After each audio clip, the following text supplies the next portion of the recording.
যেই হাত মেরে মেরে তুমি মুরব্বীদেরকে অপমান করেছো, যেই পা দিয়ে তুমি লাথি মেরেছো, যেই চোখ তুমি লাল করে দেখিয়েছো, যেই মুখে তুমি বাপ মা ধরে গালি দিয়েছো, যেই হাত দিয়ে তুমি দোকানের তালা বন্ধ করে দিয়েছো, যেই পা দিয়ে লাথি মেরে দোকানের গ্লাস ভেঙে দিয়েছো, ঠিক কিনা বলা চলে বলে? 3 দিন পরে খেয়ে ফেলবে। 3 দিন পরে মাটির ভেতর থেকে এত পোকা বের হবে, এত পোকা বের হবে যে হায় হায় হায় হায়। ইমাম গাজালিকে জিজ্ঞেস করা হয়েছে কিভাবে বাঁচবো? আপনি সুবহানাল্লাহ বলতেছেন না কেন বাবা? ডান দিক থেকে পোকা আসলে বাঁচবো কিভাবে?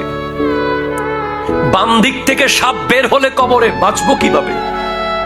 মাথার ওই পাশেও তো মাটি, ঠিক কিনা বলেন? আপনি কি লোহার কবর করতে পারবেন? লোহার কবর করলে করেন, কিচ্ছু আসে যায় না, ওটা মাটি হয়ে যাবে।